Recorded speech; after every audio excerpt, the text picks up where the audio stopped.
میرے پیارے آقا صلی اللہ تعالی علیہ وسلم کے پیارے دیوانوں،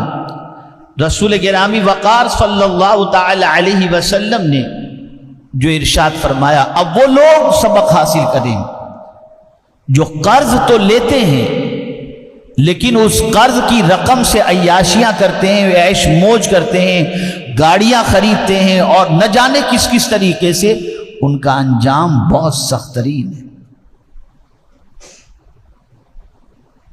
ان کا انجام بہت سخت ترین ہے۔ حضرت ابو قتادہ رضی اللہ تعالیٰ عنہ سے مروی ہے، آپ کہتے ہیں کہ ایک شخص نے سرکار صلی اللہ علیہ وسلم سے عرض کیا، آپ اس بارے میں کیا فرماتے ہیں کہ اگر میں اللہ کی راہ میں صبر کرتے ہوئے ثواب کی نیت سے شہید ہو جاؤں تو کیا اللہ تبارک و تعالی میرے گناہ معاف فرما دے گا؟ توجہ چاہوں گا، راہ خدا میں صبر کرتے ہوئے اللہ کی راہ کے اندر جان دے دینا، جان دے دینا، آپ سوچئے مال دینے کی بات نہیں، جان دے دینا۔ رسول اعظم صلی اللہ علیہ وسلم کی بارگاہ میں عرض کرتے ہیں کہ میں اگر شہید ہو جاؤں تو کیا اللہ میرے سارے گناہ معاف فرما دے گا؟ سارے گناہ معاف فرما دے گا؟ رسول اعظم صلی اللہ علیہ وسلم نے فرمایا ہاں۔ جب وہ شخص واپس ہونے لگے تو حضور صلی اللہ علیہ وسلم نے آواز دی اور فرمایا، سوائے قرض کے، یعنی راہ خدا میں اگر کوئی جان دے دے تو اس کے جان دینے پر اللہ اس کے سارے گناہوں کو معاف فرما دیتا ہے،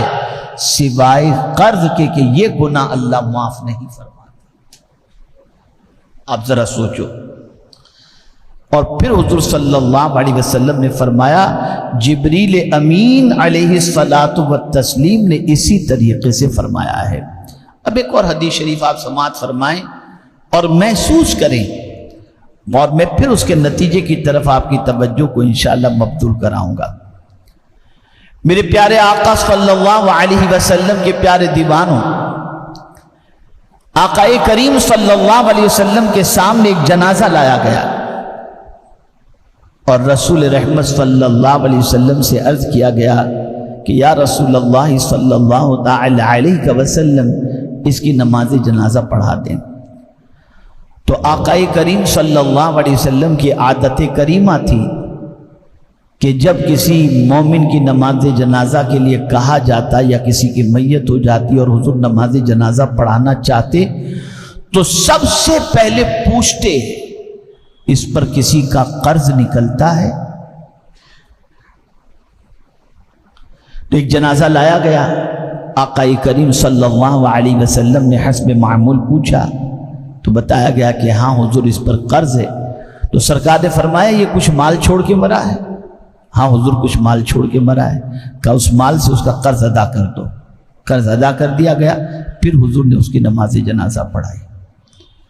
ایسے ہی دوسرے جنازے کا بھی معاملہ ہوا، اور ایک تیسرا جنازہ جب حضور صلی اللہ علیہ وسلم کی بارگاہ میں لایا گیا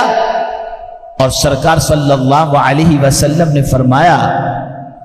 کہ کیا اس نے یہ مقروض تھا، اس پر کسی کا قرض نکلتا ہے؟ صحابہ نے عرض کیا ہاں یا رسول اللہ صلی اللہ علیہ وسلم اس پر قرض نکلتا ہے۔ تو سرکار صلی اللہ علیہ وسلم نے فرمایا تم لوگ ہی نماز پڑھ لو۔ مقروض کی نماز جنازہ پڑھانے سے حضور نے اپنے آپ کو روکا۔ پھر ایک صحابی کھڑے ہوئے عرض کیا یا رسول اللہ صلی اللہ تعالی علیہ وسلم اس پر جو قرض نکلتا ہے اس قرض کی ذمہ داری میں لیتا ہوں، میں اس کا قرض ادا کر دوں گا۔ تب سرکار صلی اللہ علیہ وسلم نے اس کی نماز جنازہ پڑھائی۔ یہاں سے یہ بات سمجھ میں آئی کہ اگر کوئی شخص قرض لیتا ہے اور قرض کی ادائیگی کی طاقت رکھتے ہوئے، میرے اس لفظ پر توجہ چاہوں گا، قرض کی ادائیگی کی طاقت رکھتے ہوئے بھی اگر قرض ادا نہیں کرتا تو نماز جنازہ عام علماء کو تو پڑھانے کی اجازت ہے، لیکن مصطفیٰ جان رحمت صلی اللہ علیہ وسلم ایسے کی نماز جنازہ نہیں پڑھاتے تھے۔ اس سے آپ اندازہ لگا سکتے ہیں کہ قرض لے کر نہ دینا یہ اللہ کے رسول صلی اللہ علیہ وسلم کو کتنا ناپسند ہے۔ آقا کریم صلی اللہ تعالی علیہ وسلم اللہ کی بارگاہ کے اندر پناہ مانگتے قرض لینے سے، قرض لینے سے پناہ مانگتے، قرض سے پناہ مانگتے۔ صحابہ کرام علیہم الرضوان نے عرض کیا، یا رسول اللہ صلی اللہ تعالی علیہ وسلم، آپ قرض لینے سے پناہ کیوں مانگتے ہیں؟ تو میرے آقا صلی اللہ علیہ وسلم نے ارشاد فرمایا، عمومی طور پر قرض لینے والا جب قرض نہیں وقت پر چکاتا تو اس سے وعدہ خلافی کا بھی معاملہ ہوتا ہے، بہانے بنانے کا بھی معاملہ ہوتا ہے، اور جھوٹ بولنے کا بھی معاملہ ہوتا ہے۔ اس لیے میں اللہ کی بارگاہ میں قرض لینے سے پناہ مانگتا ہوں۔ میرے پیارے آقا صلی اللہ تعالی علیہ وسلم کے پیارے دیوانوں، اگر کسی نے بوقت ضرورت قرض لے لیا اور قرض لینے کے بعد قرض کی ادائیگی کی نیت سے محنت و مشقت کر رہا ہے کہ میں جلدی سے اپنے قرض سے بری ہو جاؤں، جلدی سے میں قرض چکا دوں، رات و دن اس کے دماغ پر یہی ٹینشن ہے اور اس کے لیے جد و جہد کرتا ہے اور حقیقی معنوں میں کوئی کسر نہیں چھوڑتا، اور پھر وہ بغیر قرض ادا کیے مر جاتا ہے، تو اب ایسے شخص کے قرض کا ذمہ، یعنی جس کا قرض نکلتا ہے،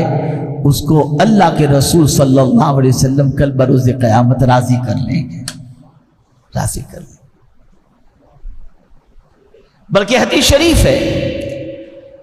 کہ جس نے مال چھوڑا یہ اس کے وارثوں کے لیے ہے،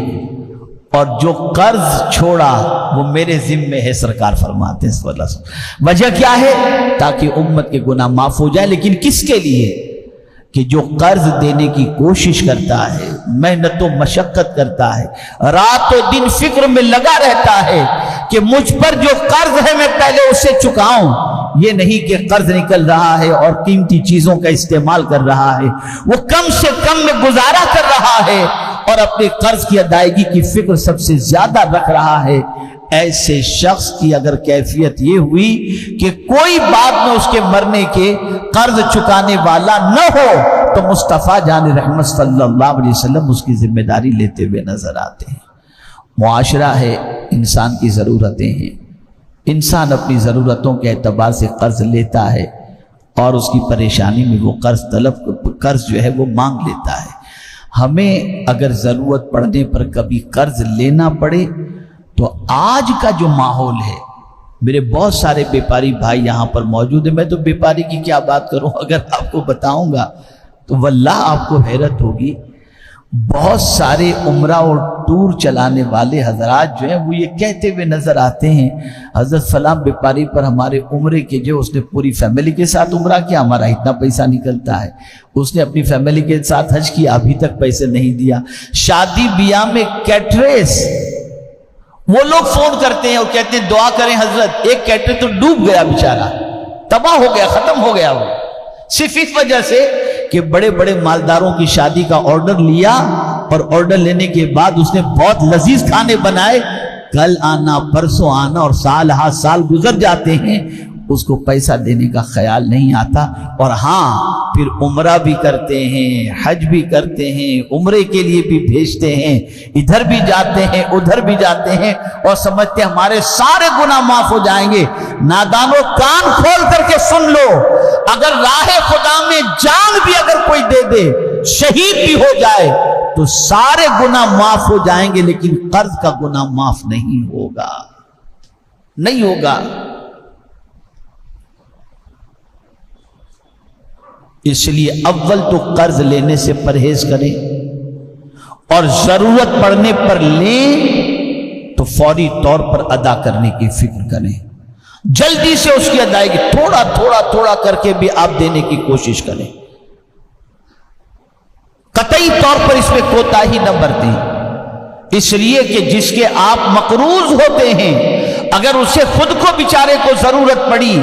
اور اس کی رقم جس کو قرض دیا ہے وہ نہیں دے گا اس کے دل کے اندر صدمہ ہوگا، اسے تکلیف ہوگی، پریشانی ہوگی، اور کسی مومن کا دل دکھ جائے اس اعتبار سے تو اللہ عز و جل اس سے ناراض ہوتا ہے، اللہ کے رسول صلی اللہ علیہ وسلم ناراض ہوتے ہیں۔ یاد رکھیں، قرض معاشرے کے اندر انسانی ضرورت ہے، لیکن اس کو اس کے وقت پر ادا کر دینا، ٹائم پر ادا کر دینا یہ ضروری ہے۔ اور اگر کوئی شخص یہ سوچے میں نے قرض لے لیا، اب میں عمرہ کر کے آؤں گا تو وہاں تو سارے گناہ معاف ہو جاتے ہیں، حج کر کے آؤں گا سارے گناہ معاف ہو جاتے ہیں۔ میاں آپ حج کر کے آؤ یا عمرہ کر کے آؤ یا تہجد پڑھو یا جمعرات اور پیر کے روزے رکھو یا ایام بیض کے روزے رکھو یا آپ پوری رات تہجد گزارو، یہ قرض والا گناہ معاف نہیں ہوگا، چاہے آپ اللہ کی راہ میں اپنی جان بھی قربان کر دو، معاف نہیں ہوگا، یہ معاف نہیں ہوگا۔